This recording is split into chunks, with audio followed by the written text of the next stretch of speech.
Guys, magandang hapon, no? Sa Kuya Manoy's Vlog, guys, no? Welcome po kayong lahat dito. Magbigay tayo ng healthy tips, guys, no? Para sa inyo, para sa kalusugan, no? Ito, guys, ang ibibigay ko na magandang tip, no? Sa ating kalusugan ay ang pag-inom ng maligamgam na tubig sa umaga, guys, no? Bago kumain o pagkagising, no? Ang ayon dito, guys, so ang pag-inom ng maligamgam na tubig sa umaga, lalo na sa walang laman na tiyan, ay nagpapabuti ng digestion, nag-aalis ng toxins at nagpapabilis ng metabolismo. Yun guys, magandang epekto niya, no? Nakakatulong ito sa paglambot ng dumi, constipation relief, yun. Nagpapaganda ng daloy ng dugo at nagbibigay ng maayos na pakiramdam sa tiyan. Yun ang magandang epekto, guys, no, ng pag-inom ng maligamgam na tubig sa umaga, no. Kaya gawin natin yan, guys, tuwing umaga, no.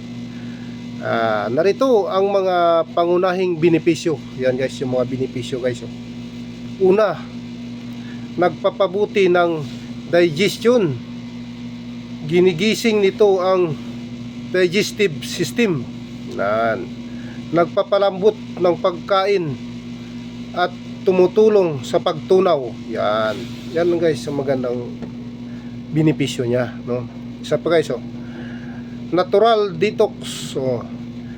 Tinutulungan itong i-flush out ang mga lason at dumi sa katawan na nagresulta sa mas malinis na sistema. Yon, guys. Ito, pangatlo, nakakabawas ng constipation. Ang pag-inom ng maligamgam na tubig ay nagpapahinga sa bituka at tumutulong sa pagdumi. Di ba? Maganda. Yan ang magandang gawin, guys, no? So yun, guys, yun lang ang ano niya, no, yung mga magandang benepisyo, no. So ako, guys, ginagawa ko na yan, guys, no, sa loob ng 2 years na, guys, na ginagawa ko ito, no? Ang ganito, yung umiinom ako ng maligamgam na tubig pagkagising, no?